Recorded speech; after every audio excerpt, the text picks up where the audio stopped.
everyone, Alexa Donne here, and today I am going to be talking about pacing. How to pace your story so that it's good, right?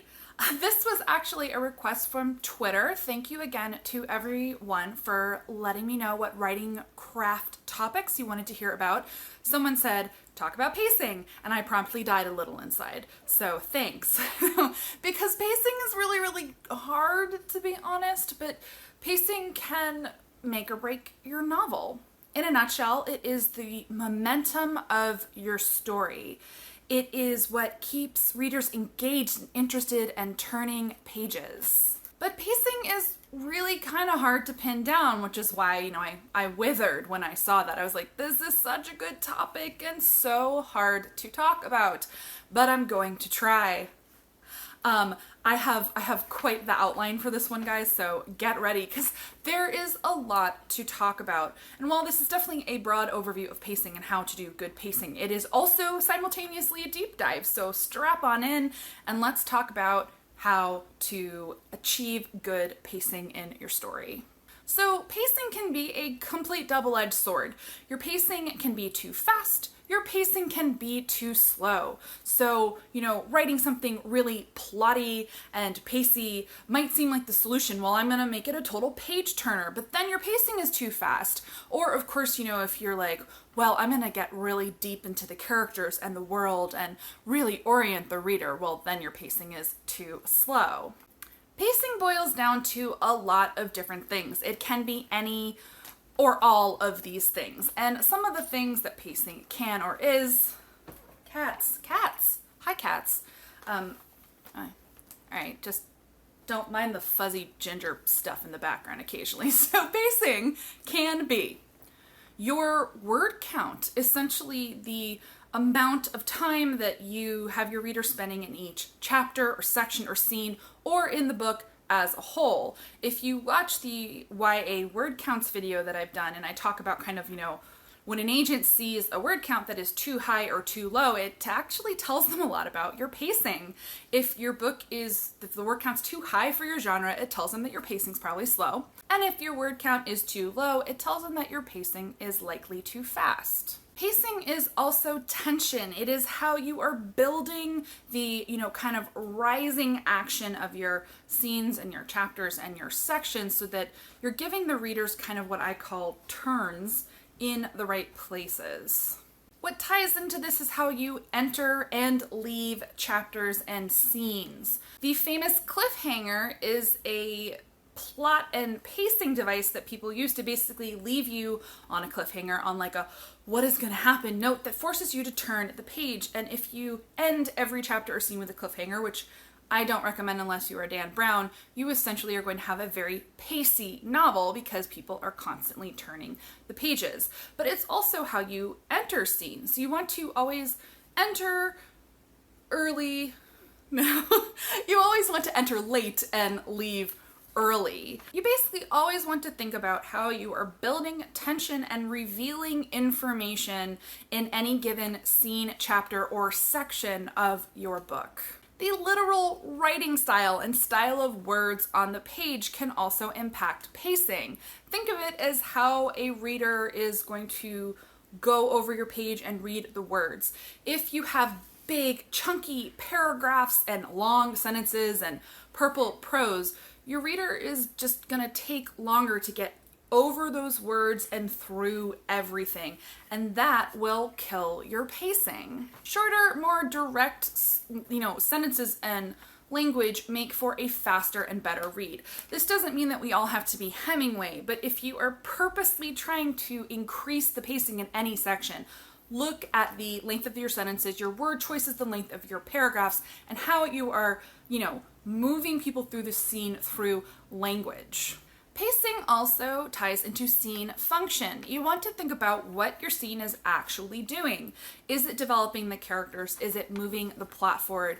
Is it giving the reader new information?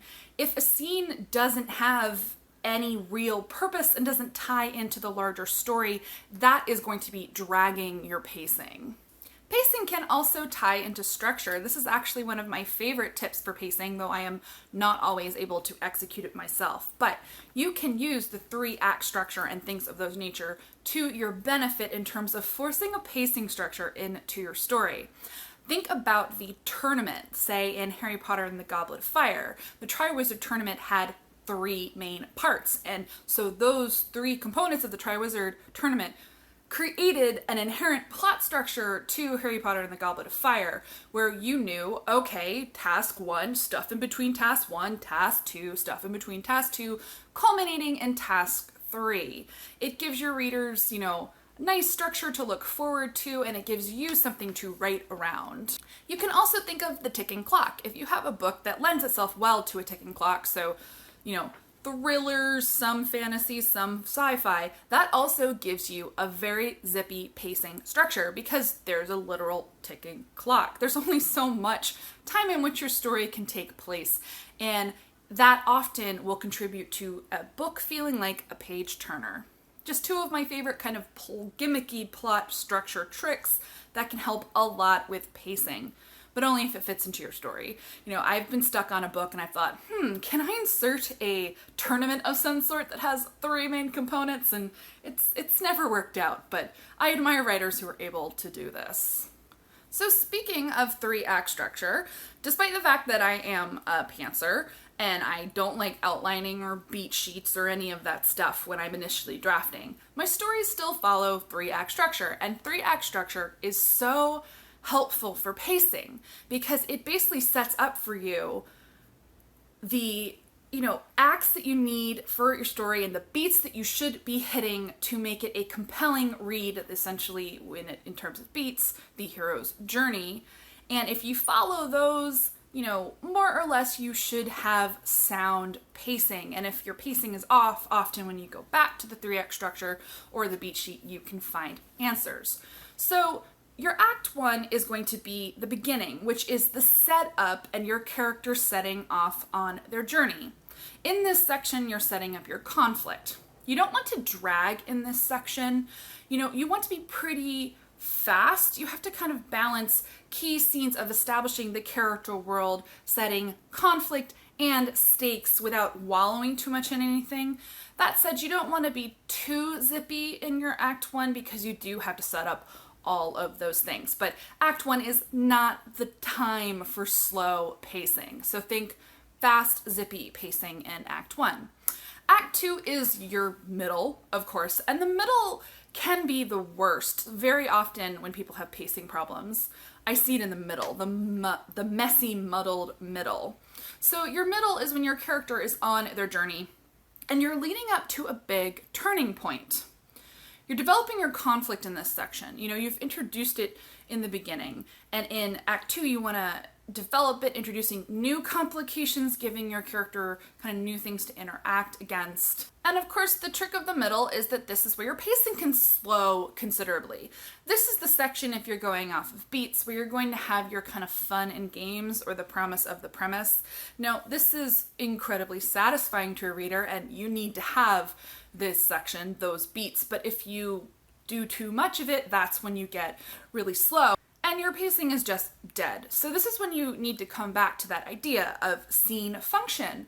What does each scene do? Is it developing your character, furthering the plot, delivering essential information? Ideally, it's doing all 3. And if you have scenes that aren't doing that, you just wrote them because they were fun, or you wanted to show off your world building, what have you, those are places that you can look to cut because you've got slow, draggy pacing. And finally, Act 3 is the end. It's after your big turn. This is when everything's going to fall apart and, resolve again. You're colliding your conflict and your stakes in this section, and it's pretty fast-paced typically. The end of your book should feel kind of like a boulder rolling down a hill. It's going to pick up speed as it nears the end. But you don't want to go too breakneck or too fast in terms of your ending, because a satisfying ending always is going to have some emotional resolution for your characters and what I call the denouement. And so it's kind of like your pacing in your book should be like fast, slower, slower, slower, not too slow, fast, fast, slow, slow, fast, fast, fast, fast, slow. Kind of. Not really, but that's what I always try to target, like a mix of fast and slow and mid and fast again and slow. Like you're pulling readers along on a journey utilizing, different elements of pacing and tension to, keep them reading. Pacing is hard, guys. Like I warned you this is hard to talk about. But as I just kind of demonstrated with my hand, you want to think about a bell curve, which I call a story curve. I think I mentioned this in a previous video, but this is actually what kind of cracked open outlining but not outlining for me. Jim Butcher gave this advice. He said, draw a bell curve on a page and you want to plot out, your inciting incident and your midpoint and all those points and things that you should have that I can't remember off the top of my head. But seeing everything on that curve really cracked open, rising action, falling action, tension, and pacing for me. It kind of showed me where everything should more or less be in terms of, building the things and then coming back down. I actually created a handy graphic for this because I figured me just kind of doing my finger like this across the screen wasn't going to be particularly helpful. So any moment now, this graphic should be appearing on the screen so I can talk to you about kind of what the story curve is and what it looks like. So at the beginning of your curve, you are going to have the setup. Shortly thereafter, you're going to have the inciting incident. Some people say that the inciting incident should happen at the end of your first chapter. I have definitely heard that, but I almost never do that. My setup tends to take a little bit longer. I do a lot of character development and world building, but it doesn't take too long. Typically, if I'm reading on a Kindle, if I haven't seen the inciting incident by like the 15% mark, I start side-eyeing the author really hard and developing an edit letter in my head. So, setup, inciting incident.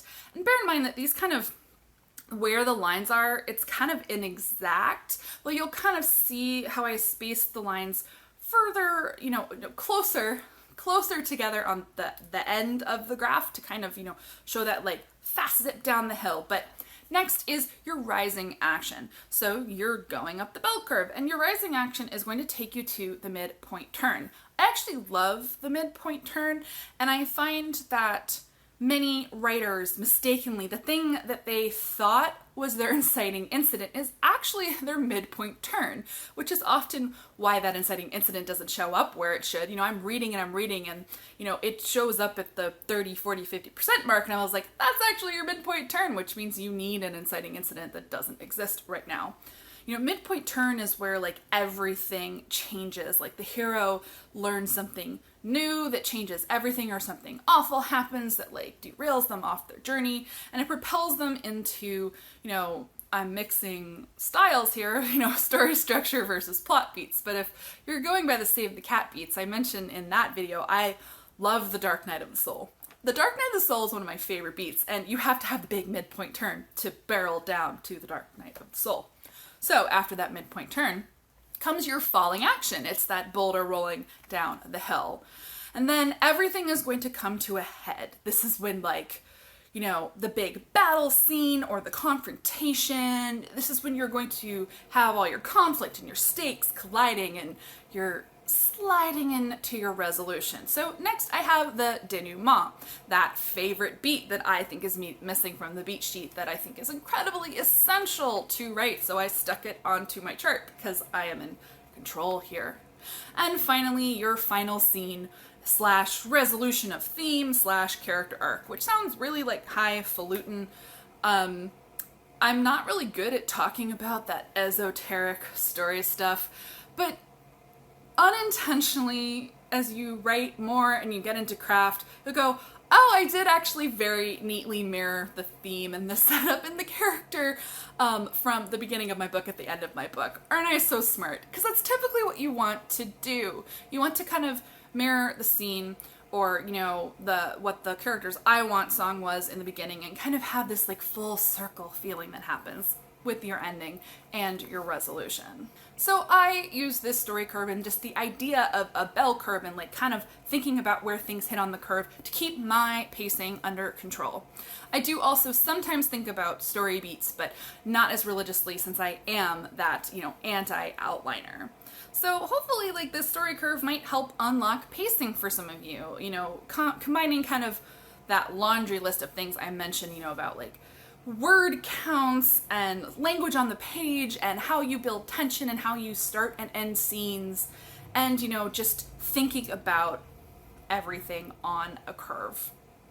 Honestly, my best advice for learning good pacing, you can also use this for fixing something where pacing is broken, but this is really best for what I call like learning by osmosis.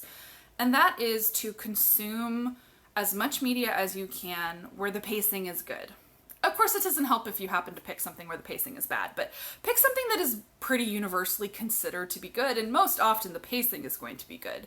This means reading books that do pacing incredibly well. This means watching movies that nail 3-act structure and, again, pacing. And as you watch more of these things or read more of these things, TV works too, though TV, you're looking at the arcs of full seasons, maybe sometimes individual episodes, but especially full seasons. You can really look at character arcs, especially if a show has done it well. Full season arcs are also, shows that aren't episodic are also really good for looking at A plot versus B plot and like kind of weaving in multiple storylines.